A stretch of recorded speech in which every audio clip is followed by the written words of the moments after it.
자, 갑시다. 3차 방정식이 허근 두 개를 가진데 하나는 알파, 하나는 알파 제곱. 자, 근데 방정식에 허근이 등장했다. 그럼 뭐 확인해야 돼? 재민아. 뭐 확인해야 돼? 개수가 실수인지 확인. 개수가 실수한 얘기 있나요? 없나요? 있어요. 어디 있어요? PQ21. 그치? 실수 PQ. 그래서 허근을 가졌는데 개수를 보니까 실수네? 아, 그러면 다른 한근은 뭐다? 혈내근이다. 이게 나오는 거야. 뭐? 알파 제곱은 알파의 혈내라는 얘기가 나와요. 그게 무슨 말일까? 오메가 얘기가 나오는 거죠. 거기로 들어가면 제일 땡큐. 오메가의 기본 공식 기억나? 1번, 2번, 3번, 4번, 5번에 5번이 바로 오메가 제곱은 오메가 바. 그래서 빨리 갈 수 있으면 가장 땡큐입니다. 오메가 어디서부터 출발해요? x 제곱 플러스 x 플러스 1은 0. 여기서 앞에 x-1을 곱하는 게 우리가 알고 있는 오메가인데 지금 상수항이 뭐가 됐어? 2가 됐지. 그 말이 여기는 뭘 곱했다?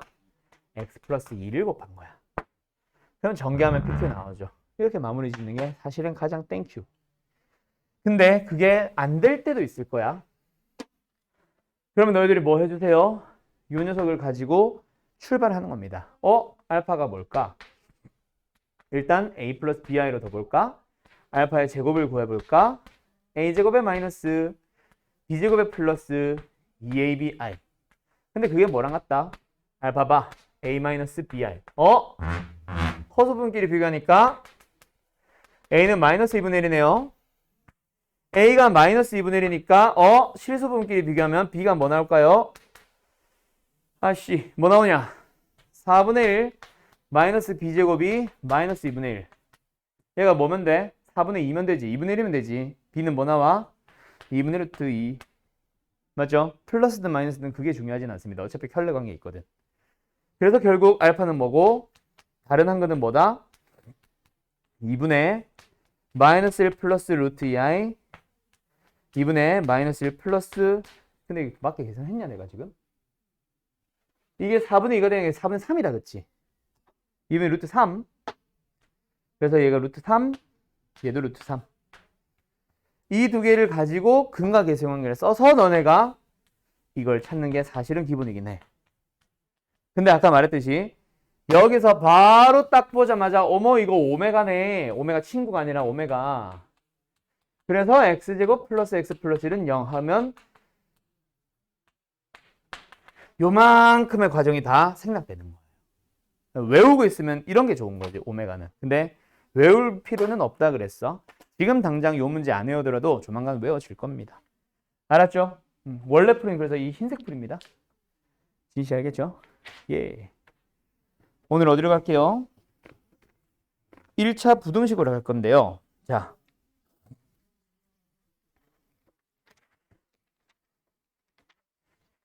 (1차) 부등식에서는 딱 필요한 유형들만 할 겁니다. 자, 보기 들어봐요. 먼저 보기 들은 게 아니라 책을 봐요. 너희들한테 뭘 먼저 좀 풀게 할 거냐면 자, 동그라미 쳐놔. 이것만 숙제다. 알았지? 이 단어는 이것만 숙제입니다. 유형 2번. 100페이지에 유형 2번. 동그라미 치세요. 유형 2번. 그 다음에 유형 4번.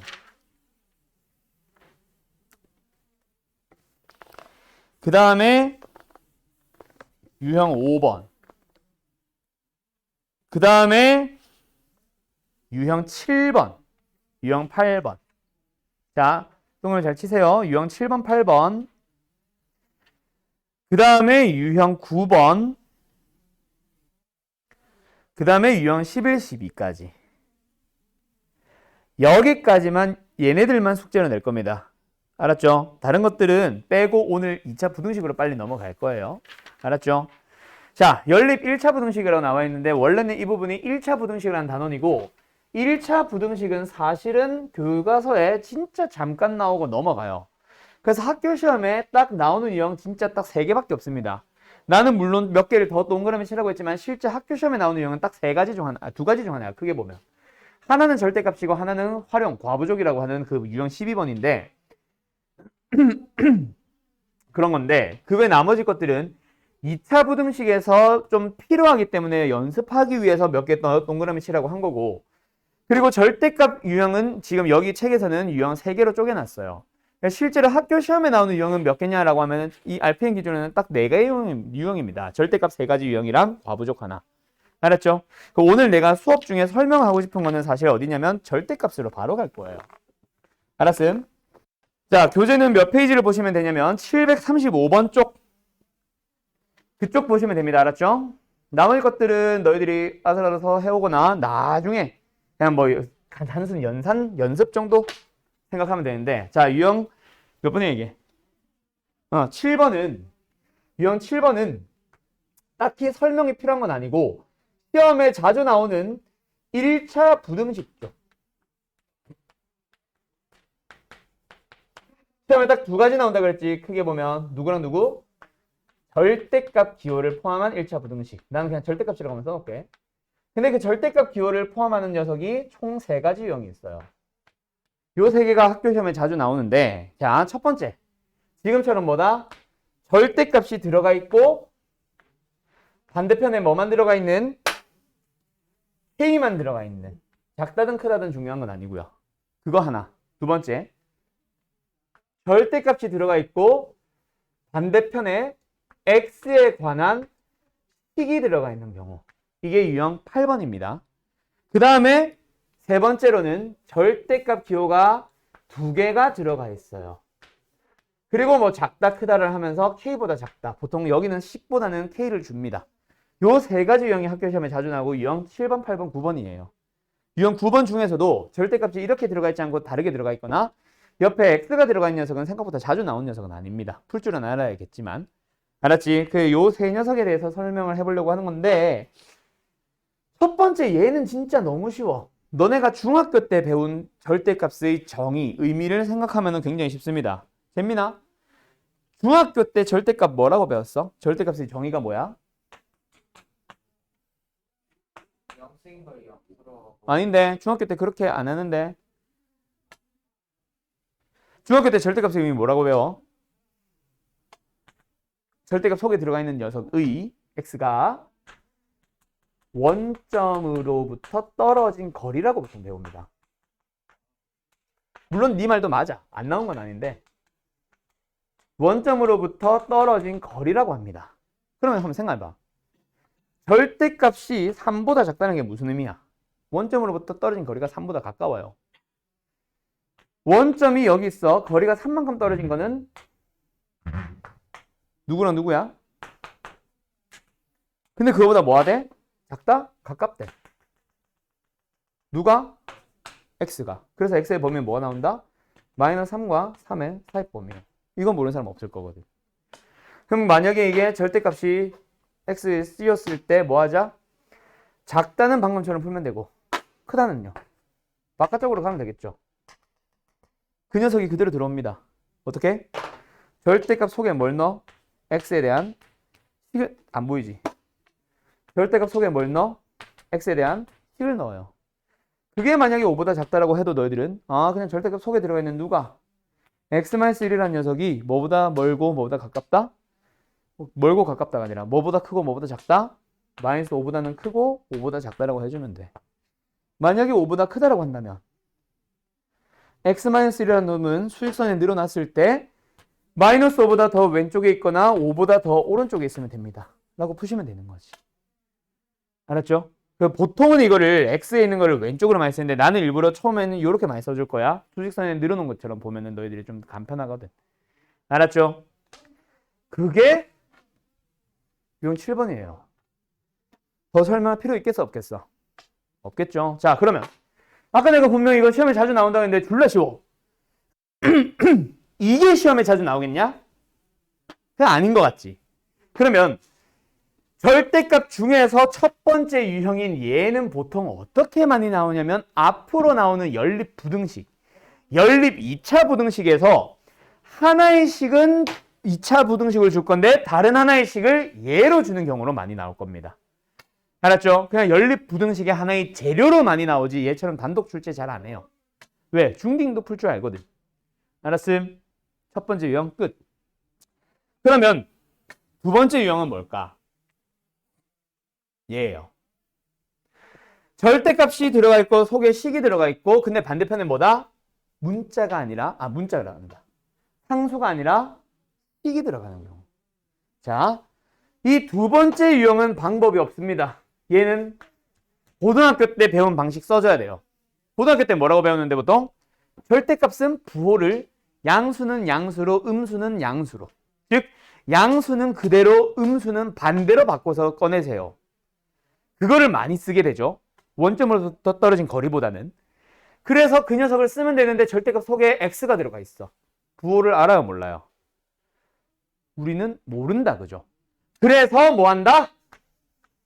x에 대해서 범위를 나누어서, 즉 우리가 부호를 결정을 해주는 거지. 그래서 이 녀석은 어떻게 풀면 돼?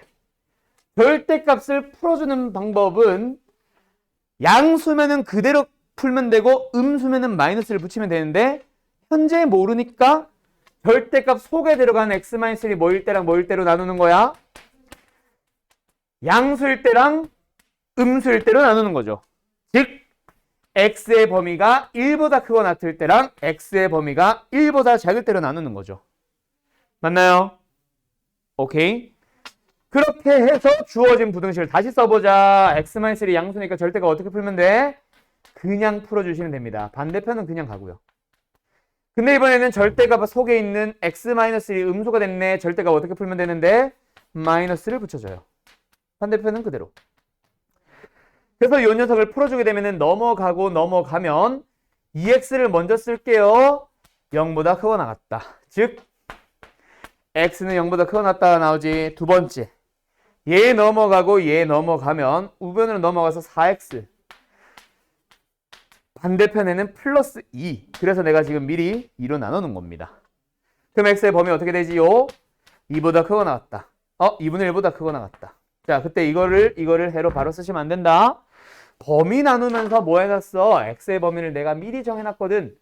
그래서 이 안에서는 두 녀석에 대한 수학화를 배운 사람들은 교집합, 수학화를 안 배운 사람들은 겹치는 범위, 동시에 만족하는 범위, 0보다 크거나 같다랑 1보다 크거나 같다를 동시에 만족하는 범위는 1이다. 그치? 그래서 뭐다? x는 1보다 크거나 같다. 두 번째 얘도 마찬가지. 동시에 만족하는 걸 찾아봅시다. 뭐 해줘요? 2분의 1보다 크거나 같으면서 1보다 작아버리기. 그래서 얘랑 얘가 해가 나오는 거지. 2분의 1에서 이어지다가 1에서 끊어진 줄 알았는데 1에서 그대로 이어받아서 쭉 가네. 따라서 답은 뭐다? 이게 되겠죠. 그럼 답은 정수의 최소값이니까 답은 얼마? 1. 알았니? 이렇게 어쨌든 부등식의 해는 이렇게 찾아가는 겁니다. 되었나요? 됐죠? 오케이. 이게 절대값 기호를 하나 포함하고 있고 반대편에 식이 나와 있는 그런 형태의 1차 부등식 푸는 방법입니다.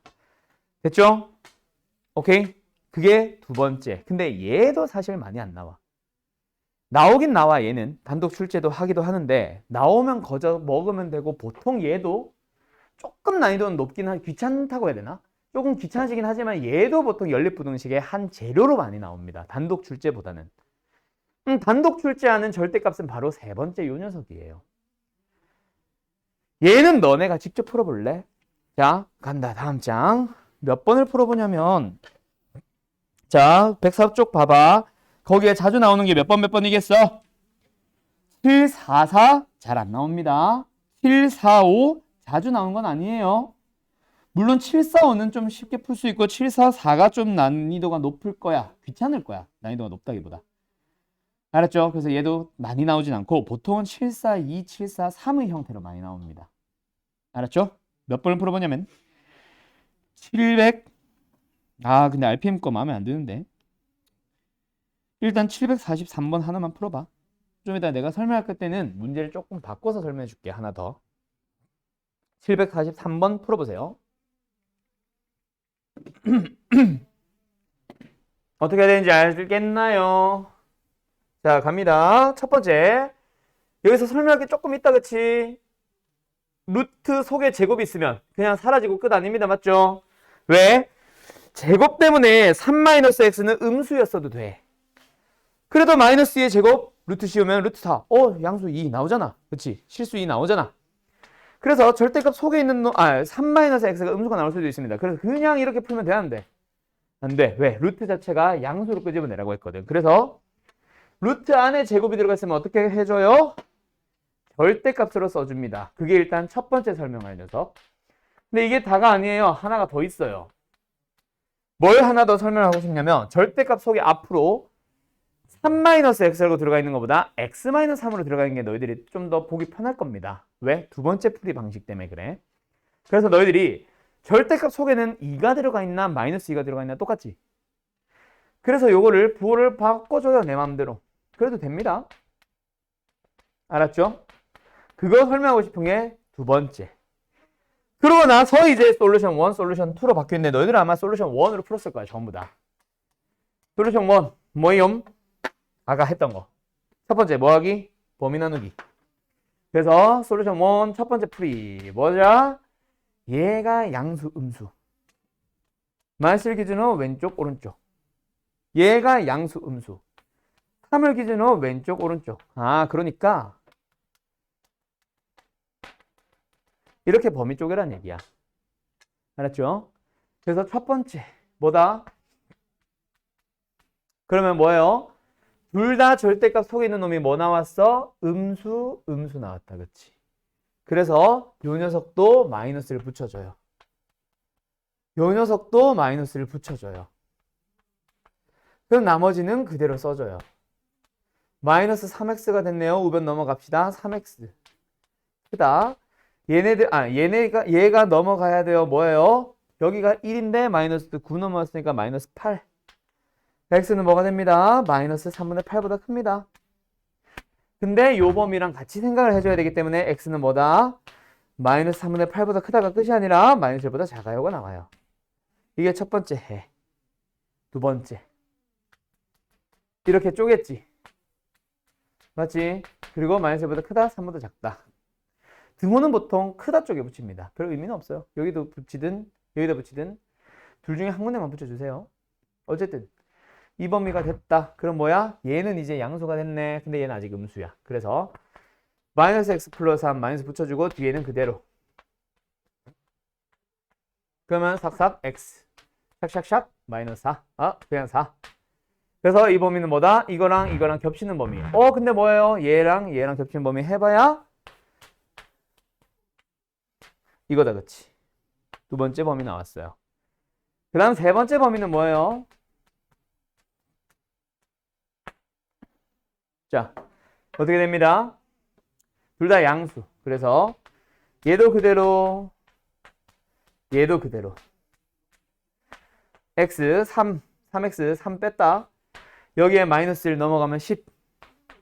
여기 있던 3 어쨌어요? 양변 나눴어요. 그럼 얘랑 겹친 걸 찾아야 되니까 x는 뭐다? 됐죠? 그래서 이 세 녀석은 뭐예요? 집합 배운 사람들은 합집합으로, 안 배운 사람들은 세 개 전부 다 해로 써줘야 되는데 마이너스 1에서 끊어진 줄 알았는데 이어받았고 3에서 끊어진 줄 알았는데 이어받았어. 그럼 결론은 뭐다? 어디부터 어디까지? 마이너스 3분의 8부터 3분의 10까지 쭉 갑니다. 맞죠? 이거예요. 그게 이 부등식의 해입니다. 그래서 B에서 A를 빼보면 요 둘이 뺍니다. 3분의 18. 얼마 나와요? 6. 답은 몇 번? 4번. 이게 이제 이 문제의 모범 답안이지.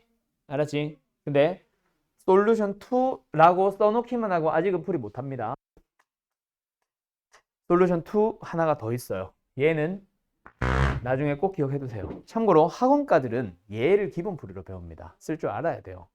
알았죠? 너희들이 학원가가 아니라고 해서 이 풀이를 몰라도 되는 건 아니잖아. 그치? 서울 학원가 유명 학원가들은 얘네들을 중학교 2학년, 1학년 선행 때 미리 배워버립니다.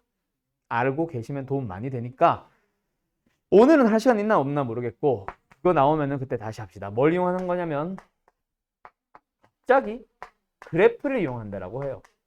그 풀이가 모범 답안이 될 겁니다. 이거 한 줄까지만 딱 써놓고 뭐 포스트잇 같은 거 붙여만 놔. 나중에 다시 설명하러 올 거니까. 알았죠?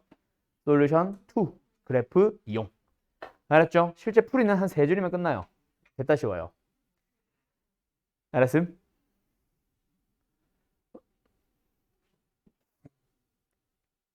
다 되면 다음 거로 갈게요.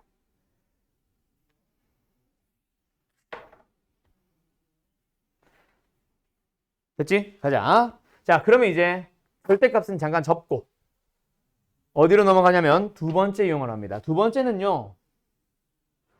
활용형이에요. 활용형. 활용형에서 제일 많이 나온 거 뭐야? 라고 하면 사실은 두 가지예요.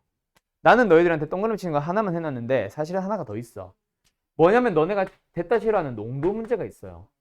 그 농도 문제가 어디에 있냐면 책에도 있어. 731번 문제. 오케이? 요거 하나 정도는 사실은 풀어볼만 합니다. 그 밑에 2번, 3번, 4번 이것 때문에 사실 풀지 말라고 한 거지. 731번 같은 문제들은 너희들이 풀기는 풀어야 돼요. 숙제로 풀란 얘기는 아니고 나중에 꼭 연습을 해야 되는 것 중에 하나가 될 겁니다. 알았죠? 그래서 오늘 농도 얘기 하나만 하고 넘어갈 거라서 농도 거기도 써놓기는 할 게 있을 거야. 어쨌든 농도가 정말 자주 나온다, 무조건 나온다는 아니고 활용이 정말 자주 나오는 거는 사실 과부족이에요. 유형 몇 번? 12번. 과, 넘거나 부족, 모자라는 경우. 남거나 모자라는 활용 문제에 부등식을 써야 됩니다. 그게 이제 유형 12번에 해당하는 건데 대표적으로 나는 뭐 어떤 예시를 가지고 항상 설명하냐면 책에 많이 나오는 긴 의자 문제라고도 해요. 여러 명이 앉을 수 있는 긴 의자 문제가 과부족에 대한 가장 대표적인 문제입니다. 뭐 초콜릿을 상자에 나눠 담는다. 사람들을 긴 의자에 나눠 앉힌다. 사람들에게 볼펜을 나눠준다. 이런 것처럼. 자, 이런 것들 얘기하는 거야. 사탕을 학생에게 나눠줍니다. 학생들을 긴 의자에 나눠 앉힙니다. 이런 거. 이게 이제 대표적인 과부족 문제고 나는 얘를 설명할 거예요. 알았죠? 요거까지 해서 학교 시험에 자주 나옵니다. 누구랑 누구? 시험에 제일 자주 나오는 거는 누구랑 누구? 과부족 절대값 2개. 요 2개는 무조건 연습해둬야 되는 1차 부등식 문제. 맞죠? 자, 그럼 어쨌든 과부족은 어떻게 푼다? 요거 너희들이 지금 먼저 풀어볼래? 54번 754번 풀었니? 풀 줄 알겠니? 자, 기억을 통해서 풀면은 안 되죠. 아직까지는. 기억을 통해서 풀기에는 우리의 연습은 아직 많이 부족합니다. 맞죠? 자, 해석해가면서 가자. 간다. 학생이 있고 의자가 있어. 의자의 수를 구하고 싶긴 해. 학생의 수도 있네요. 수가 2개가 등장한다. 그치? 학생이 있고 의자가 있어. 누굴 미지수 누굴 기준으로 생각할까? 즉 누구를 x로 잡을까? 학생을 x로 잡을까? 의자를 x로 잡을까? 학생? 학생은 나눔의 대상이 됩니다. 학생은 의자를 향해 나누어야 합니다. 맞죠? 나눔을 당하는 학생들을 x로 잡는 순간 너희들은 분수를 써야 돼. 그래서 굉장히 귀찮아져요. 의자를 x로 잡아주세요. 왜? 곱하기로 설명이 가능하거든. 분수보단 곱하기가 좋잖아. 간다. 그러면 의자를 x로 잡았다. 그럼 뭐 하면 되는데요? 학생의 수를 구하러 갑니다. 자, 잘 봐. 학생의 수를 구하기 위해서 처음에 주어진 녀석들을 한번 보도록 할까? 자, 어때? 의자에 3명씩 앉으면 X개의 의자가 준비되어 있습니다. 학생들을 3명씩 앉힐 건데요. 근데 어때? 학생이 3명이 남았대. 자, 긴 의자가 여러 개 놓여 있어. 여기에 3명씩, 3명씩, 3명씩 막 앉힐 거야. 근데 저기 5명이 서 있대. 왜 그래? 모든 의자에 다 앉았어. 남은 의자가 있어. 다 앉았는데도 의자가 부족하니까 서 있겠지. 그럼 질문해볼까? 3명씩 앉은 의자는 몇 개예요? X개. 다 앉았잖아. 3x명이 있겠죠. 뭐 앉은 사람들. 그치? x개의 의자에 다 앉은 거 이해되지? 그 다음 근데 서 있는 놈들도 있지. 몇 명? 5명. 그게 첫 번째 상황이었습니다. 근데 이것만 있니? 아니요. 4명씩 앉아보세요. 라는 두 번째 상황이 주어졌습니다. 두 번째도 학생 수를 한번 구해봐. 근데 여기서 잘 봐야 돼. 내 질문을 잘 들어봐. 아까처럼 자 5명이 남았기 때문에 3명씩 앉은 의자는 몇 개야? 라고 했을 때 다 앉았어요. 라고 하면 된다. 그치? 자 이번에도 질문 잘 들어봐. 4명씩 앉으면 의자가 3개가 남아있어. 남아있다는 건 비었다는 얘기죠. 의자 3개가 비어 있습니다. 전체 X개의 의자가 있었어요. 4명이 가득가득 앉은 의자는 몇 개가 있을까요? X 마이너스 몇 개? 4개. 왜요? 왜요? 잘 봐. 이게 중요하지. 의자가 몇 개 준비되어 있다고 얘들아? 여보세요? X개의 의자가 준비되어 있죠. 전체 의자는 X개입니다.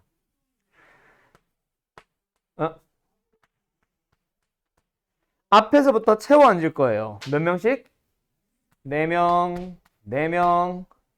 그런데 3개의 의자가 남았다. 그럼 저 3개의 의자에는 사람들이 앉았다, 안 앉았다?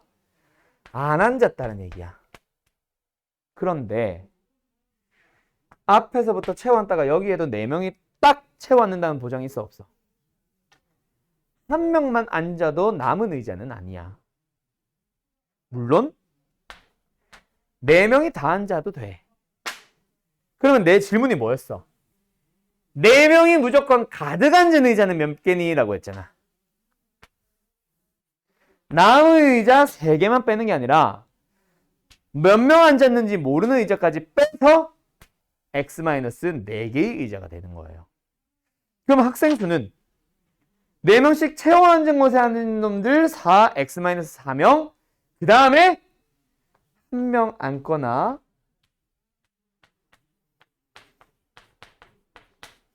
4명 앉거나 그 사이가 되겠지. 이게 학생 수잖아. 됐어요? 그래서 여기다가 이게 뭔데? 학생수가 뭔데? 3x 플러스 5. 그래서 너희들은 요 두 개를 가지고 그리고 요 두 개를 가지고 연립부등식으로 푸시면 됩니다. 이게 과부적 문제예요. 어떻게 정확하게 푸는 건지 알겠어? 여기가 중요하지. 요거 식 세우는 것 자체도 중요하지만 그 중에 요거 틀리기 딱 좋겠지. 학교 시험에 되게 자주 내요. 이거 필기 잘 해두시고 답은 생략할게요. 알았죠? 1번이냐? 몰라, 안 보인다. 어쨌든 됐죠? 이렇게 푸시는 겁니다. 여기까지가 부등식에 대해서 가장 자주 나오는 얘기고, 그 다음에 아까 내가 농도 얘기한다 그랬지? 자, 농도 얘기만 하고 잠깐 쉴게요. 갑니다. 너네 알고 있나? 진이야, 너 혹시 소금물의 농도를 구하는 공식 외우고 있니? 까먹었니? 도영이 혹시 외우고 있니? 까먹었니? 잼민이 외우고 있니? 뭔데? 하는 거 왜 틀렸죠? 그렇지. 자, 쟤 왜 이렇게 나대지? 미적분에서 찍소리도 못하고 드랍하는 애가. 미적분들이 쌤들 대신에 이제 나대주는 형들이 있어. 그건 그래. 걔들 너무 나대. 어쨌든 자, 샷업 할까? 자, 보자. 벌써 찢어지기 시작했네. 오늘 가지고 왔는데 이런 젠장. 그러니까 누가 낫겠어. 좋게 쓰기. 자, 가자. 농도의 정의가 뭐야? 농도. 농자가 뭔 농자야? 짙은 정도, 진한 정도. 맞죠? 농도는 그러면 우리가 단위로 항상 뭘 써? 퍼센트를 씁니다. 그럼 퍼센트의 이름이 또 뭐야? 한자로 백분율이라고 해요. 이 백분율에 대한 이름의 의미를 알고 있니? 네, 정확하게는 그거죠. 근데 뭐 대충 생각하게 되면 100분에 대한 비율의 값. 비율이야, 비율. 오케이? 비율, 비율. 비율을 다른 말로 뭐라고 불러? 분수라고도 하죠. 맞죠? 그래서 이거는 진한 정도를 100에 대한 비율의 값으로 표현하면 얼마니? 예를 들어서 20%. 이게 뭔 말이야? 100 중에 20만큼의 진한 정도를 나타내고 있습니다. 그냥 농도 이런 명칭 빼고 100분율 30%가 뭐야? 100에 대해서 30만큼의 비율을 보이고 있어요. 이거잖아. 그냥 우리는 30이라고 읽어주지만 실제로는 그의 비율이 100분의 30이라고 하는 거. 맞지? 저 퍼센트라는 기호도 원래 이거야. 원래 이 기호야. 원래 이 기호인데 이렇게 쓰다가 얘를 이렇게 쓰게 된 거야. 그러다가 요즘의 기호인 얘로 바뀐 거 그 원리도 알고 있나? 기원도. 저 퍼센트라는 것 자체가 부모가 빵빵이라는 얘기예요. 부모가 빵빵. 알았어? 그러면 다시 한번. 그래서 진한 정도를 나타내는 거. 소금물이라고 예를 들어보자. 진한 정도는 누가 나타내니? 소금이야, 물이야? 누구의 양이 높으면 진하니? 소금이죠. 맞죠? 그때 우리는 전체 소금물에 대해서 소금이 얼마만큼 들어가 있는지 그거를 전체 100이라고 생각했을 때 분자 얘를 농도 100분율로 표현을 하고 있는 거거든. 우리는 이것만 상식적으로만 알고 있으면 돼. 비율 두 개 비교하는 거야. 실제 소금물에 대한 소금의 양의 비율과 100에 대한 농도라는 비율이 서로 같은 비율이라는 거. 둘 다 진한 정도를 나타내는 거거든. 알았죠? 근데 여기서 농도를 구하고 싶다? 양변에 100을 곱해주면 되고 소금의 양을 구하고 싶다? 양변에 소금물을 곱하면 돼.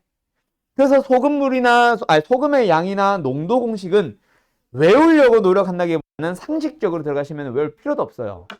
알았죠? 다시 한번. 농도 구하는 공식이 그래서 뭐다? 소금물분의 소금에다가 100을 곱해주면 됩니다. 소금의 양을 구하는 공식은요. 100분의 농도에다가 소금물을 곱해주면 되는 거예요. 더 안 해도 되겠죠? 자, 그러면 너희들이 농도 문제를 중학교 때부터 어려워했었어. 특히 부등식, 1차 부등식 문제. 왜 어려워했었냐면 그거는 중등 교육 과정의 문제죠. 일단 첫 번째, 농도 공식을 지금 같은 원리로 설명한다기보다는 무조건 달달달달 외우게 해놓다 보니까 아까 기억나니 안 나니 했을 때 모르겠어요 라는 얘기가 나오는 거야. 오케이? 원리를 가지고 한 번만 설명해놓고 그냥 이걸로 변형하는 연습을 했다면 지금 절대 안 까먹었어. 오케이? 근데 외우고 있는 애들이 꼭 실패를 해요. 왜? 까먹었거든. 농도 공식은 그냥 공식 암기, 판별식처럼 근해 공식처럼 그냥 단순하게 외운다기보다는 너희들이 상식적으로 접근을 해주세요. 알았죠?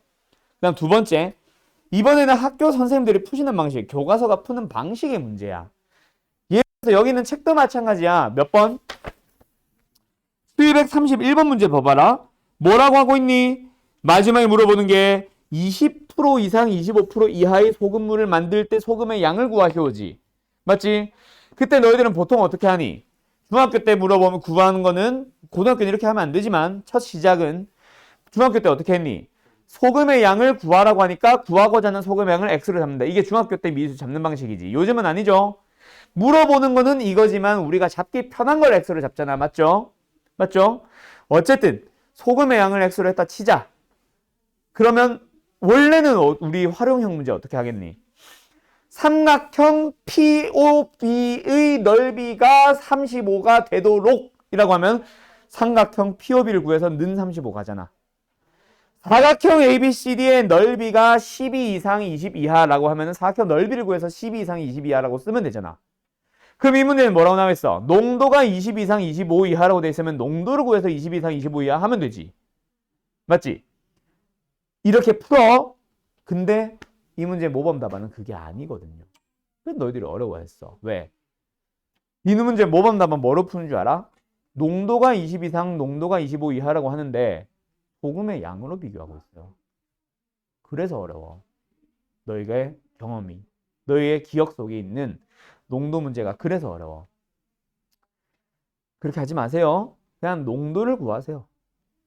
농도를 구해서 20보다 크거나 같다, 25보다 작거나 같다 해주시면 돼. 그럼 어떻게 풀면 된다는 얘기야? 농도를 구하라는 얘기는 소금물. 소금물에 소금을 더했다. 소금물 200이 있었는데 소금만 X만큼 더 더했네. 전체 소금물은 200 더하기 X. 분자. 소금. 원래 소금물에 있던 소금도 있고 들어온 X도 있겠지. 맞죠? 그럼 소금물에 있던 소금을 구하면 됩니다. 소금은 뭔데요? 100분의 농도 얼마였어 처음에? 16? 100분의 농도 곱하기 200. 이게 물에 녹아있는 소금의 양이고 X가 더해준 소금의 양이고. 맞죠? 이게 뭐야? 100, 소금물분의 소금 곱하기 뭐 하면? 100 하면 이게 뭐다? 25 이하? 20 이상. 이렇게 풀면 되는데 중학교 때 이렇게 안 풀었어. 왜? 분모 X 설명할 방법이 없거든. 중학교 때는. 어떻게 푸세요? 라는 걸 설명할 방법이 없거든. 그래서 이렇게 안 풀었던 거야. 그래서 여기도 소금끼리 비교하고 있어요. 활용형을 그렇게 풀어본 적 단 한 번도 없어.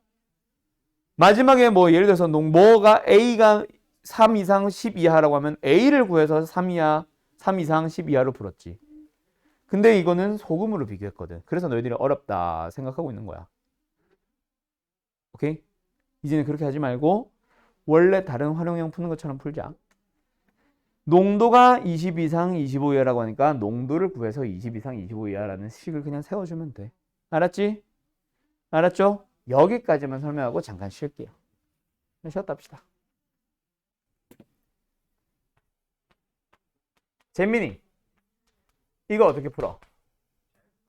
그러니까 어떻게 풀어냐고. 인수분해 합니다. 그래서 답은요?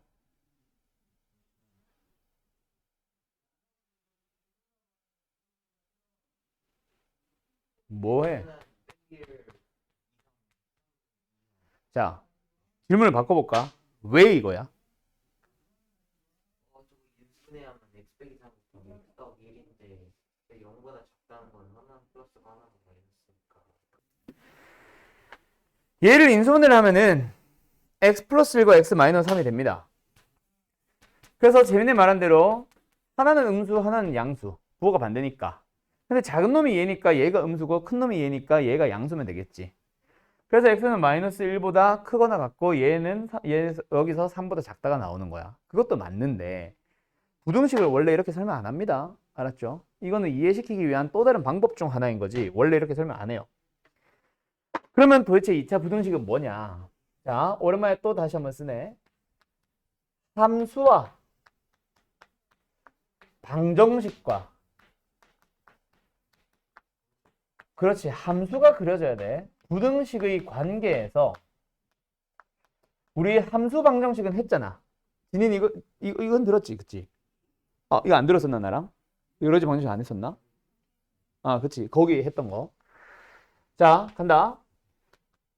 두 함수에 대한 내용으로 시작합니다. y는 fx와 y는 gx. 자, 그러면 내가 질문을 지난번에 했던 얘기로 가볼게. 우리가 앞으로 만나게 되는 방정식들은 기본적으로 함수에서 뭘 물어본 거였어? 두 함수에 뭘? 방정식. 두 함수에 뭘 물어본 거다? 교점을 물어보죠. 그럼 교점을 물어본다는 것 자체가 우리가 최근에 우리 부정방정식 했잖아. 자, 이 얘기 잠깐만 하고 갈게, 얘들아. 잠깐만 잘 들어봐. 수학은요, 너희들이 제대로 공부를 한 거랑 그냥 방법에 대한 얘기만 알고 문제를 풀 줄 아는 거랑은 굉장히 차이 난다. 3학년, 2학년 후반쯤 되면은 그게 확 티나기 시작할 거예요. 자, 어쨌든 계속 가보자. 너희들이 최근에 배운 부정방정식의 정의가 뭐였어? 해가 부정인 방정식. 부정이 뭔데? 해가 무수히 많은 거. 그러면서 우리는 뭐를 부정방정식이라고 들었어? 미지수가 두 개인데 식이 하나밖에 없는 함수를 한번 잘 생각해봐. y는 x제곱 마이너스, 더 쉬운 예를 들까? 2x 플러스 1. 해가 뭐야? 이걸 한쪽으로 몰아주면 1차 방정식이잖아. 그죠? 해가 뭐야? 라고 하면은 1 넣고 3 넣어도 해예요. 2 넣고 5 넣어도 해예요. 해가 겁나 많지. 왜? 문자 2개씩 하나니까. 그래서 일종의 함수라고 부르는 녀석은 부정방정식의 한 종류입니다. 알았죠? 그래서 이 함수도 일종의 부정방정식이야. 만족시키는 해가 많이 있어. 그거를 해들을 좌표 평면에 옮겨 놓은 게 우리가 그래프 하는 것들이고, 얘도 마찬가지야. yx 문자 2개니까 부정방정식이거든. 부정방정식을 만족시키는 해들을 좌표 평면에 옮겨 놓은 게 그래프예요. 그 두 그래프가 만나는 걸 찾으라고 하니까 동시에 만족하는 해를 찾기 위해서 둘이 뭐 하는 거야? 연립을 하는 거야. 부정방정식, 부정방정식, 연립. 오케이? 그래서 우리는 두 함수의 교점을 찾으라고 하면은 두 함수의 식을 연립을 합니다. 연립하는 방법은 같다. 등치법을 쓰는 거지. 그래서 어쨌든 뭐가 만들어져요? fx는 gx. 물론 우리가 방정식을 풀 때는 이항을 하겠지만 일단 이 상태로 둘게요. 이 방정식을 풀러가요. 푼다는 얘기는 뭐야? 근을 찾는다는 얘기야. 출발이 함수기 때문에 실근을 찾은 거지 방정식에서는 허근이 있을 수도 있다. 어쨌든 방정식의 실근을 찾아주면 x값을 찾은 거지. 누구에 대해서? 교점에 대해서 x값. 다른 말로 교점의 x좌표를 찾은 거예요. 그래서 교점의 x좌표가 곧 방정식의 실근이다. 이거 각계 연결시켜두자 라는 게 2차 함수와 2차 방정식의 관계. 그 단어에서 했던 얘기는 이게 만약에 2차라면으로 넘어갔었어. 어쨌든 이게 함수와 방정식의 관계 얘기다. 그치? 즉 방정식은 뭐다? 우리가 평소에는 그냥 방정식 하면서 풀지만 함수에 대해서 교점을 찾기 위해서 연립해서 만들어둔 게 방정식이다라는 얘기를 계속 가져가자 그랬지. 왜? 2차 방정식이 나오면은 판별식도 있고 근의 공식도 있고 인수분해도 있고 근과 계수의 관계도 있고 켈레건도 있고 다양한 풀이가 있는데 방정식 문제를 그렇게 풀 수 없었던 문제가 하나 있었거든. 그래서 거꾸로 다시 함수를 만들어서 풀었던 게 있잖아. 그게 바로 뭐야? 근의 분리. 기억나요? 근의 분리. 아직 안 했나? 우리 RPM 없었나? 없었던 것 같기도 하고. 어쨌든 뭐 근의 분리라고 하는 녀석이 있습니다. 아마 여러 가지 방정식 끝나면 나올 것 같은데 나한테 근의 분리 들은 적 없지? 아 그러면 나중에 하자. 어쨌든 그런 녀석이 하나가 있어요. 그런 것처럼 함수로 해석을 해야만 하는 경우가 분명히 발생합니다. 그래서 누구도 마찬가지, 부등식도 마찬가지야. 그럼 도대체 부등식이란 건 뭘까? 일단 부등식에서부터 출발해보자. 어떤 부등식? fx가 gx보다 크다라는 부등식을 함수에서 어떤 원리를 통해서 가지고 온 걸까? fx 어디 있어? gx 어디 있어? 크다. 근데 fx 자체가 뭐야? y좌표를 의미하지. gx가 뭐야? 같은 x를 넣었을 때 나오는 y좌표를 얘기하지. y값은 당연히 다를 수 있어요. 그때 y좌표와 y좌표를 비교했을 때 크다를 얘기를 하래. 진이야. a가 있어. b가 있어. 점이야. a가 y좌표가 크니 b가 y좌표가 크니. 어떻게 판단했어? 더 어디에 있으니까? 더 위쪽에 있으니까. 그래서 y좌표가 크다, y좌표가 크다라는 얘기는 결국 더 뭐하다? 위에 있다는 얘기야. 그 말은 뭐다? 누가? fx가 gx보다 위도 있고 아래도 있고 위에 있다, 아래에 있다 이런 식으로 나온 녀석이 나오면은 바로 우리는 부등식을 만들러 가는 겁니다. 그럼 다시 거꾸로 부등식이라고 하는 거는 다시 거꾸로 함수로 만들어 가보자. 결국은 뭐다? y를 붙여주고 y를 붙여주면 두 함수 중 앞쪽에 있는 녀석이 크다, 더 위에 있다라는 그런 범위를 찾아주세요. 이 얘기입니다. 그런 해는 x의 범위를 찾으러 갑시다. 이게 바로 부등식이에요. 오케이? 그래서 처음에는 아까 재민이가 말한 것처럼 그냥 부등식을 바로 풀어버리는 게 아니라 부등식을 풀기 위해서 함수의 그래프를 읽어주는 연습을 먼저 하게 되는 겁니다. 자, 저기 있는 저 1번, 772번에 1번 문제 보자.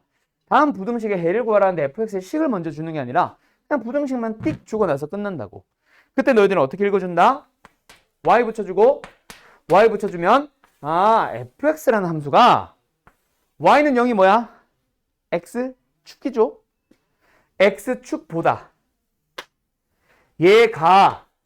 얘보다 뭐하다? 위에 있다. 그런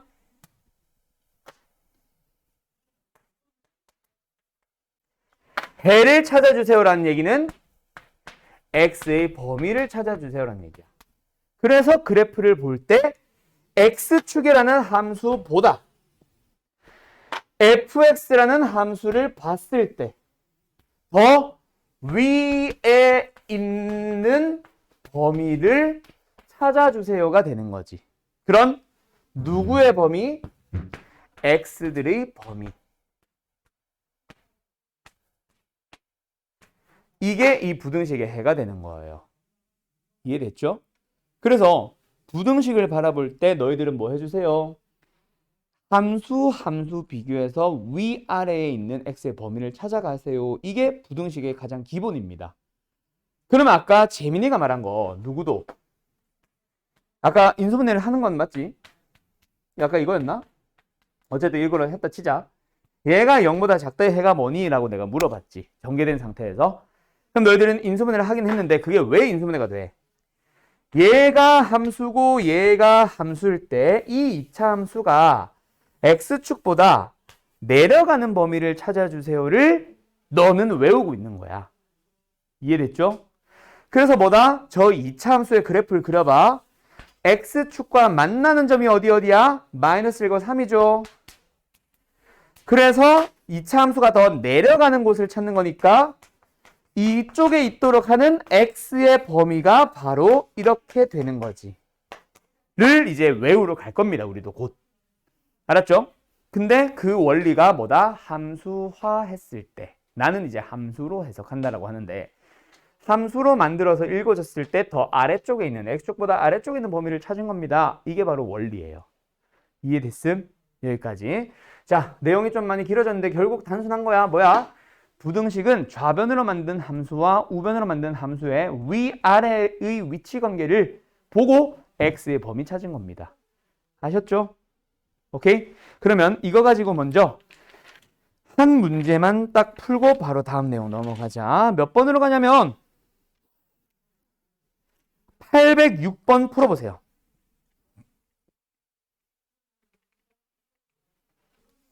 얘는 사실 학교 시험용 문제는 아닙니다. 알았죠?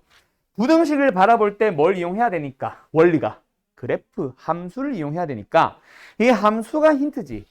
여기에 만약에 저 좌변에 있는 그냥 ax제곱 플러스 b-mx 플러스 c-n이 있다면 그 녀석과 x축의 관계만 읽어주면 돼.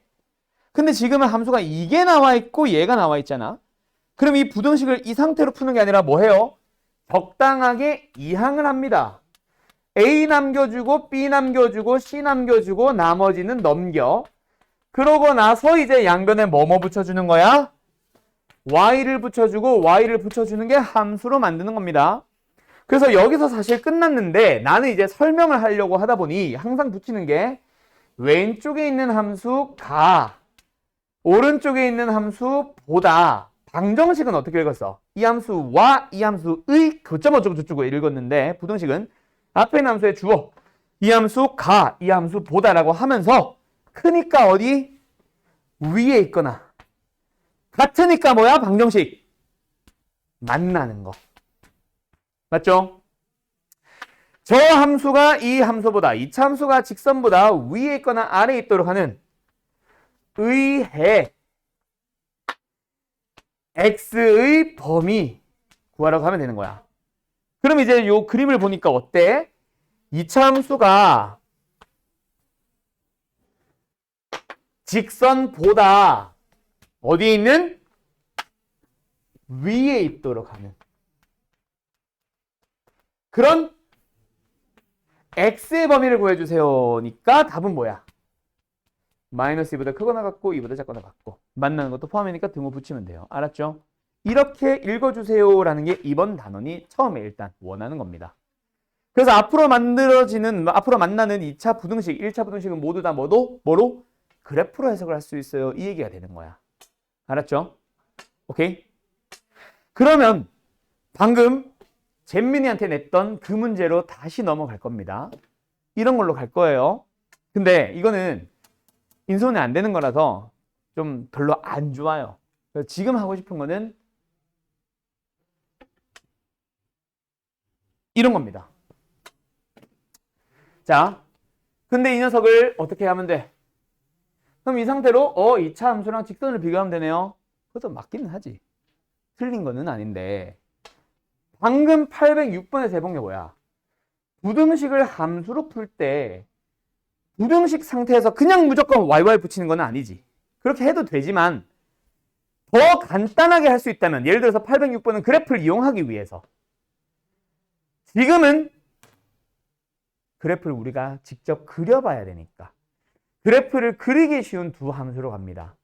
2차랑 직선이 편해? 2차랑 2차보다는 편하겠지만 2차랑 직선이 편해? 더 편한 게 있지. 뭐요?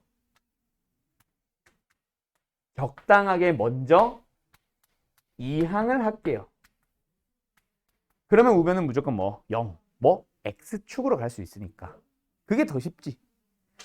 그래서 보통 한쪽으로 이항을 시켜버립니다. 그러고 나서 원래는 y 붙여주고 y 붙여준 거야. 바로 인수분해가 아니라. 재민이 알겠지? 그래서 왼쪽에 있는 이 2차 함수가 오른쪽에 있는 이게 뭐야? x축 5다. 작으니까 어디에 있다? 아래에 있거나 같으니까, 이 색깔 너무 같으니까 뭐야? 만나는. 그럼 뭘 찾아주세요? 배를 찾아달라는 얘기는 x의 범위를 찾아주세요 라고 읽어주면 됩니다. 그때 이제 너네가 x축이랑 2차 함수를 겹쳐 그려야 되다 보니까 이건지에 따라 달라지지. 그래서 먼저 뭐 해보는 거야? 그래서 얘를 인수분해를 해보는 거야. 되네. 그러면 2차 함수의 그래프를 그릴 때 x축과 만나는 점을 방정식의 근으로 먼저 써주잖아. 그게 우리 어느 단원이었어? 요 단원이었잖아. 그치? 맞죠? 그렇게 하고 나서 이제 이 그림을 보면서 내려가는 범위를 찾아가야지 라고 해주는 거야. 아이고, 이해됐죠? 이해됐죠? 그래서 인수분해합니다. 뭐 찾으려고? x축과 교점 찾으려고. 그래서 답은 뭐예요? 아이씨, 맞네. 요게 x의 범위가 되고 거기 있는 정수의 개수는 0, 1, 2, 3 4개가 되는 거지. 이해되었니? 이렇게 푸는 겁니다. 근데 매번 이렇게 그래프 그리기 좋아? 그게 문제거든. 오래 걸리지. 그래서 약속을 하나 해둡니다. 앞으로 2차 부등식은 이렇게 푸는 게 귀찮으니까 2차 부등식의 풀이를 부등식 자체에서 하기 위해서는 일단 뭘 약속 하나 하고 가자?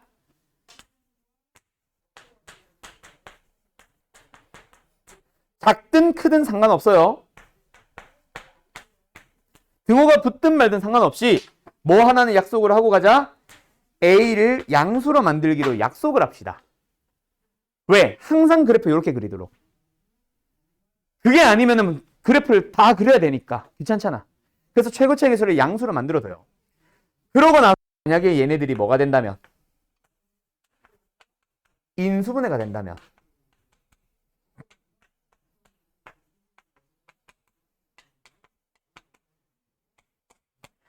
그래프는 항상 인수분해 됐으니까 몇 개의 점에서 만나? 무조건 2개의 점에서 만나는 거지. 그래서 깜짝이야. 0보다 네가 날 걱정한다고? 테플러 걱정했겠지. 자, 0보다 작다는 건 뭐예요? x축보다 내려가는 범위. 0보다 크다는 건 뭐예요? x축보다 올라가는 범위. 그럼 그래프는 항상 이렇게 그려져 있을 거 아니야. 그래서 만나는 점들이 인수분해 된 곳 PQ, 크기는 Q가 더 크다고 가정해버리면, 그래서 요 녀석의 해는 무조건 뭐가 되는 거다? PQ의 사입 범위. 얘는 무조건 뭐가 되는 거다? 작작 큰큰, 작은 것보다 작고 큰 것보다 크다라고 해서 작작 큰큰이라고도 하는데, 작은 놈 P보다 작다 또는 큰 놈 Q보다 크다. 나는 이렇게 써주고 보통 원래 답은 X를 왼쪽에 쓰죠. 그쵸? 근데 나는 이제 왜 그렇게 써준다 그랬어? 마치 너희들이 수직선상의 왼쪽부터 x, p, q, x로 쓴 것처럼 쓰려고 보이려고 나는 일부러 이렇게 써줘요. 초반에는. 알았죠? 이렇게 해서 작작 큰 큰으로 바깥 범위로 넘어가시면 됩니다. 자, 결론 갑니다. 아까 재민이가 바로 답 낸 거 뭐다? 뭘 외운 거다? 최고차의 계수가 양수인 2차 부등식에 대해서 인수분해가 된다면 방정식처럼 근을 두 개 찾아서 작은 부등식이면 사입 범위로, 큰 부등식이면 바깥 범위로 가주세요. 이렇게 외워둔 거야. 왜? 최고차의 계수가 양수면 무조건 이거고 인수분해가 된다는 말은 무조건 두 점에서 만나는 거거든. 그래서 그 두 개를 가지고 이 그림이 그려졌다는 가정하에 작으면은 사입 범위, 크면은 바깥 범위로 간 거죠. 이해됐죠? 이게 2차 부등식의 기본적인 풀입니다. 이해됐음? 뭔가 원리가 좀 오래, 너 왜 뽀큐하고 있냐, 이 새끼야. 그래서 어쨌든 요 원리에 의해서 앞으로 풀어줄 때는 그래프 그려야 안 그려요. 안 그릴 겁니다, 앞으로는. 근데 이 녀석에서 넘어온 거다라는 내용을 절대로 까먹지 마세요. 왜? 이번 단원 마지막 쪽에 가면 거꾸로 해석을 하러 가야 될 거야. 그래서 부등식을 다시 함수로 만들러 가는 문제가 등장할 겁니다. 거기가 어려워요. 알았죠? 그러면 다시 아까 잠깐 건너뛰었던 809번은 인수분해 돼야 안 돼? 안 되지. 그러면 어떻게 하면 돼? 베타 빼기 알파 어떻게 구해? 이거 얼른 풀어볼래? 조용 푸세요. 시아랍하세요. 자, 2차 부등식의 해가 블라블라라고 합니다. 맞죠? 맞죠? 인수분해가 되면 당연히 알파, 베타, 작은 근, 큰 근일 겁니다. 맞나요? 자, 방금 내가 말한 거에 힌트 나왔어, 얘들아. 알파, 베타가 뭐야? 근계간. 그 근계간은 부등식 거야? 방정식 거지. 얘가 만약에 방정식이라고 한다면 알파, 베타가 근 아니냐? 그치? 우리가 부등식을 풀 때 작다 크다라는 놈을 만들 때 재민아 여기 봐라. 작다 크다를 만들 때 누구를 가지고 작다 크다를 만들어? 인수분해를 해서 0대도록 하는 놈을 기준으로 간단 말이야. 그 0대도록 하는 게 뭔데? 방정식으로 치면 근이잖아. 그러면 지금 저 문제는 어떤 문제로 바뀐 거야? 방정식의 라고 생각을 하면은 근에 대한 얘기로 차를 물어보고 있는 겁니다. 근데 베타가 큰 근. 절대값 붙은 거랑 똑같지? 또 어떻게 풀어? 제곱을 했다 치면 알파 플러스 베타 마이너스 2알파 베타로 가야지 제곱이 되겠냐. 그러고 나서 근각계수의 관계를 써주면 얘는 2니까 4고 얘는 마이너스 7이니까 넣으면 14 아니야. 그럼 답은요? 3루트이겠지. 이렇게 끝내야지. 아니야? 나 뭐 계산 잘못했냐?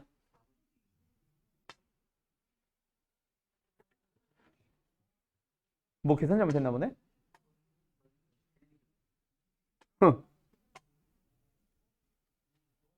뭐 잘못했냐?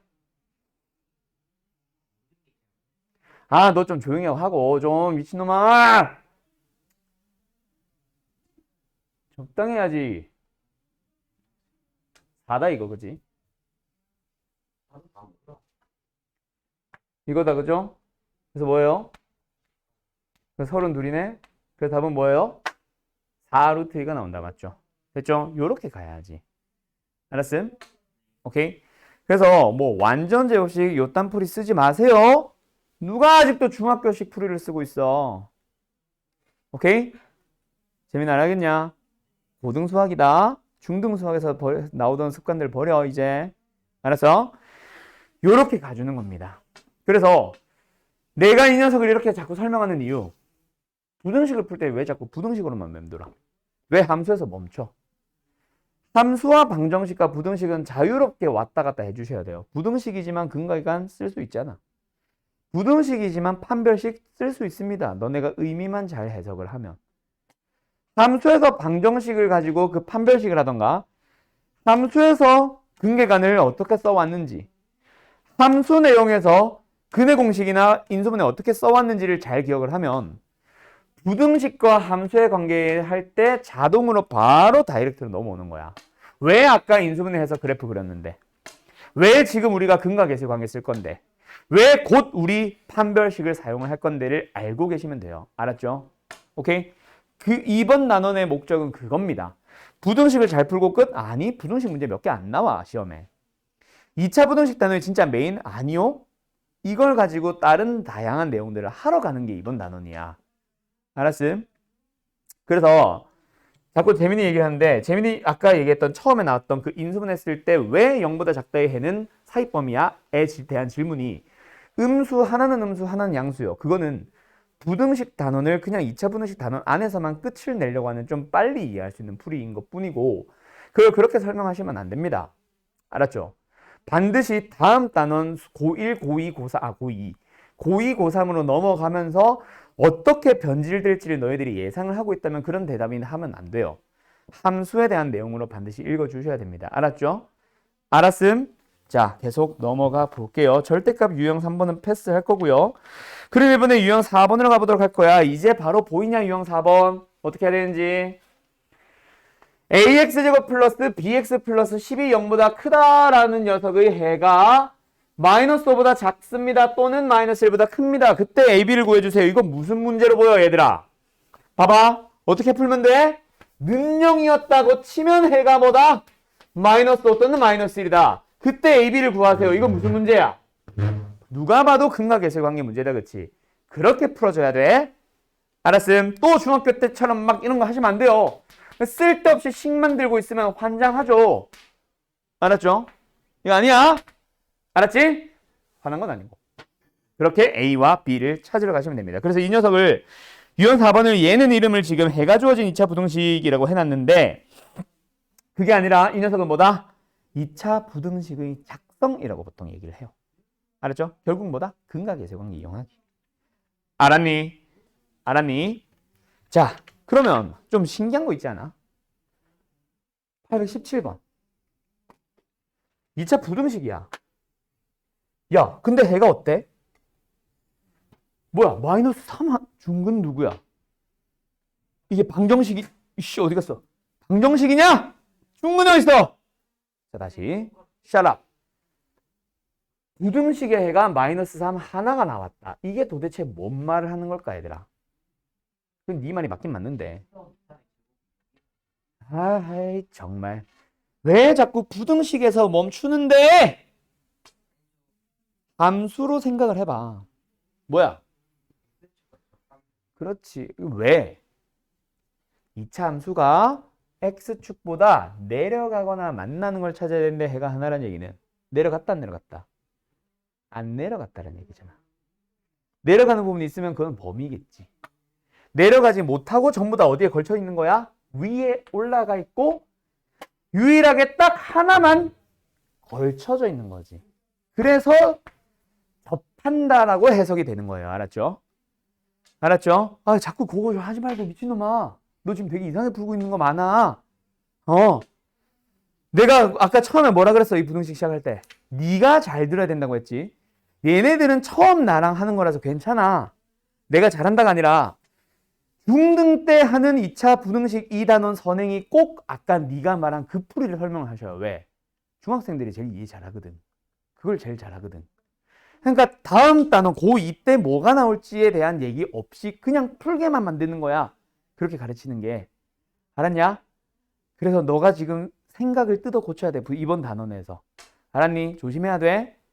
너 처음에 수학상 내가 듣자고 했을 때 기억나? 재민아? 뭐 왜 이번에 개념 설명 듣자 했어? 문제풀이 말고. 제대로 알고 푸는 것과 문제 풀 줄 아는 거는 다르다 그랬지. 조심해야 된다. 아무튼 계속 가보도록 할게요. 뭐 못한다는 얘기는 아니고. 아씨 이 얘기하면 또 V 하겠지. 이 새끼. 자, 다음은 넘어가도 되겠니? 넘어가도 되겠니?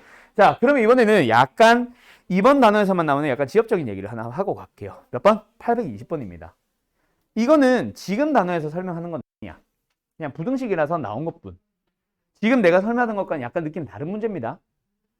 풀어보세요. 방정식 때 내가 설명했던 방식을 기억해봐. 우리 이거 방정식에서 어떻게 풀려고 했는지 기억나? 그거 어떻게 풀렸는지 기억나?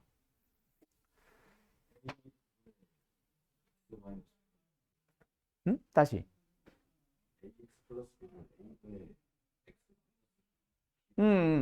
그거랑 약간 느낌 비슷했죠. 자, 봐요. 2차 방정식 fx 는영의 해가 합이 3일 때 보통 이렇게 많이 주어졌지. 그래서 우리는 뭐 했어? x를 알파 베타로 보통 잡았습니다. 우리가 직접. 그래서 알파 플러스 베타는 뭐예요? 3일일 때라고 하면 이렇게 보통 했어. 그래서 문제에서 뭐라고 하냐면 f 뭐 예를 들어서야 2x-1은 0의 해의 합을 구하시오. 두근의 합을 구하시오. 이렇게 보통 물어봤지. 그때 우리 어떻게 했었냐고. 요 녀석이 알파다. 요 녀석이 베타다라고 풀었단 말이야. 그래서 x 값을 찾으러 가죠. 어떻게? 알파 플러스 1 나누기 2, 베타 플러스 1 나누기 2. 그래서 둘이 더해서 요걸 대입하면 돼. 이렇게 풀었단 말이야. 근데 중학교 때 어떻게 풀어? 자꾸 인수분해 하고 앉았어요. 환장해요. 이렇게 주면 심각하지. 애들이 저번에 어떻게 푸는 줄 알아? 갑자기 이게 나왔다? 뭘까? 별 고민 안 해. 일단 이거 쓰고 있는 거야. 미치겠어요. 이러지 마세요. 중학교 때 이렇게 배웠지 이제는 풀이 바뀌어도 됩니다. 알았죠? 자, 간다. 그래서 요 녀석에 대한 해가 뭐다? 그럼 요 녀석에 대한 해도 마찬가지로 가주면 돼. 근데 작다의 해가 바깥이야. 왜? 최고총의 개수가 음수겠지 뭐. 그러면 크다의 해는 뭐로 들어오면 돼? 작다로 들어가면 돼. 아, 작다래. 사입 범위로 들어가면 돼. 그리고 등호가 붙었으니까 뭐 붙여주고? 같이 붙여주면 되고. 그때 요 녀석의 범위에다가 뭘 써주는 거야? 그대로 마이너스 3과 마이너스 1을 써주면 됩니다. 플러스이네. 얘를 마이너스 x로 썼으니까.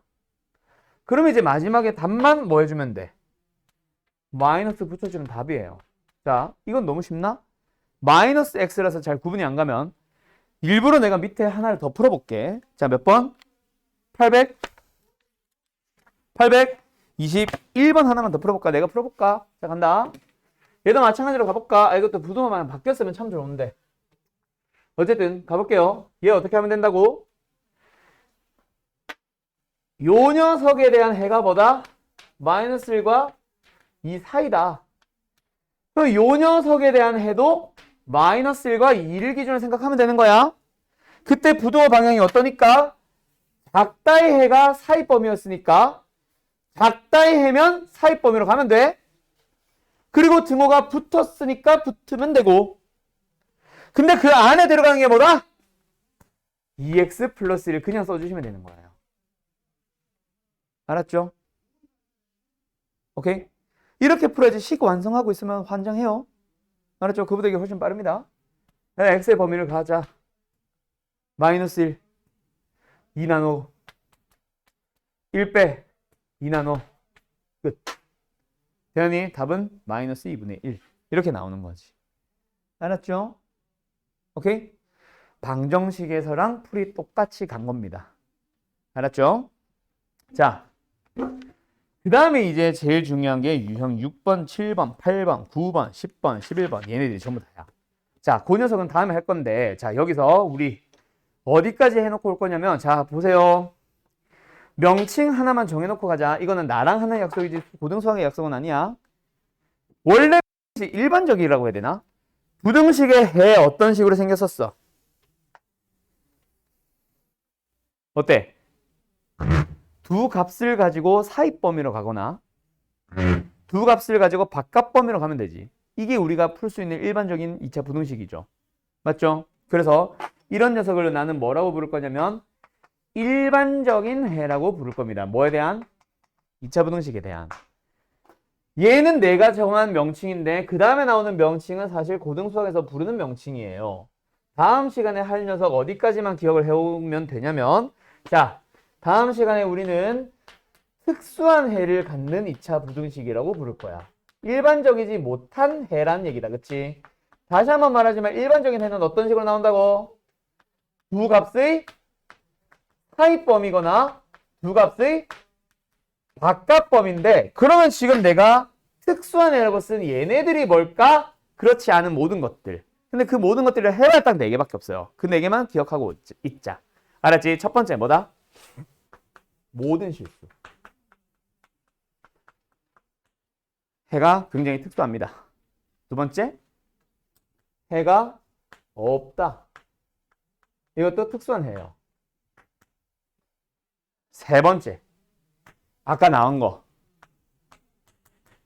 상수 하나. 이상한 애거든. 그래프로 반드시 해석해야 되는. 네 번째, 하나 말고 모든 실수. 요 네 가지가 특수한 해입니다. 그럼 다음 시간에 뭐 하겠어? 인수분해 안 되지. 우리가 일반적으로 부등식 풀이 못 쓰지. 바로 뭐다? 다음 시간에 하는 무조건 뭐 해주세요?